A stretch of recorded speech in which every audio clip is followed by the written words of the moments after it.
Innovation, imagination and education, key themes at INSEAD's first leadership summit in the Middle East held recently in Abu Dhabi.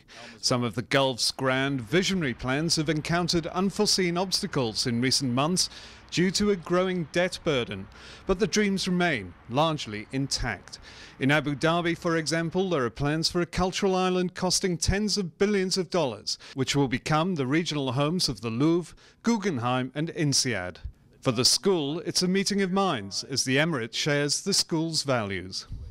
Education as the key, and innovation, constantly thinking forward.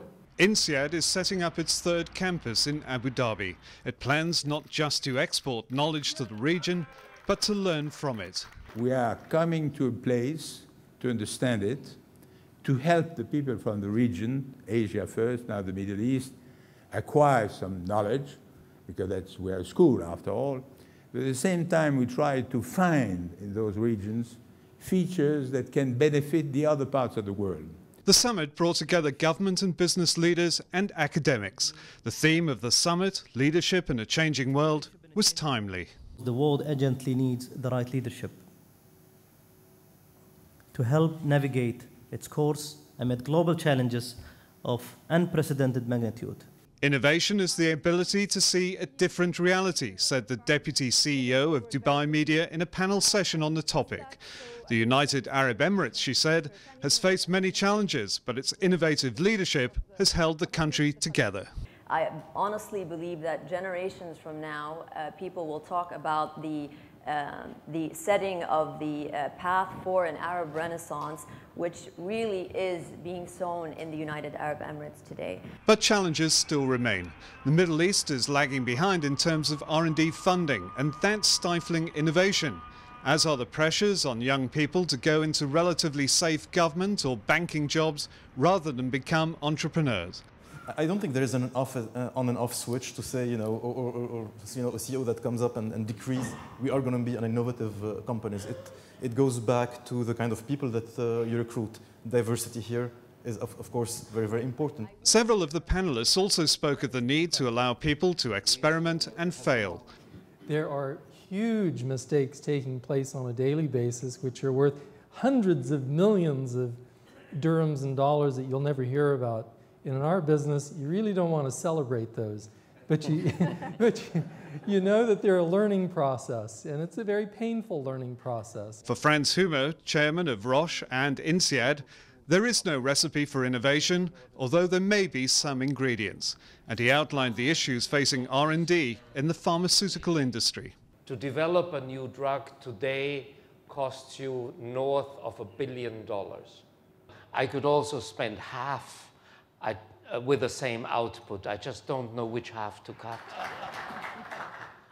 The summit also heard about the power of imagination. INSEAD professor Subi Rangan says capitalism is changing. How is the world today, and how ought it to be? This is the standard of imagination. Throughout the one-day conference, speakers talked about how INSEAD could help in the development of the region, as well as learn from it. Research, especially in the form of case studies, will play an important role. Because here at INSEAD, we're in really a long-term process of thinking how we can work with people in the region to create value, to strengthen the institutions and the economic development here, as well as strengthening ourselves as a school. I would imagine 2 years from now, where you have 50 INSEAD publications in Arabic, in case studies of management and organizations, and leadership. But it's clear there will be cultural sensitivities which will need to be addressed.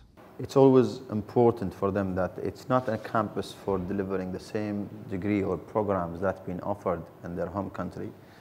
It is something that they must tailor-made. Our government are putting a lot of money in education to be innovative.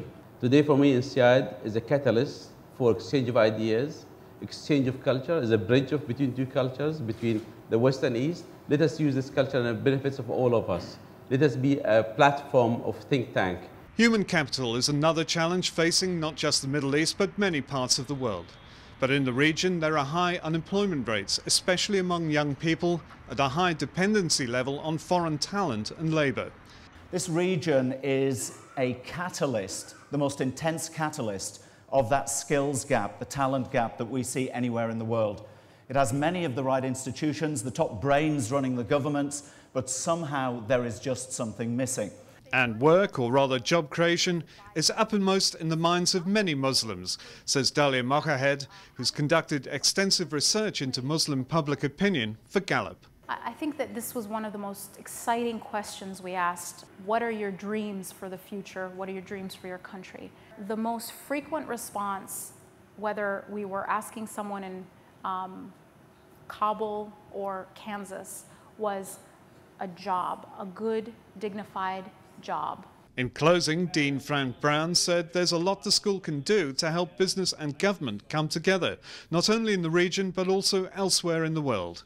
We have faith in the commitment that Sheikh Mohammed in particular and others have made to education. And we're here for the long term, and we believe that over the long term there will be tremendous talent developed in this region. So as I said, many excellent points today, a lot of great takeaways, and I think I would like to declare our first summit in the Middle East a great success from the standpoint of INSEAD bringing knowledge and INSEAD learning at the same time.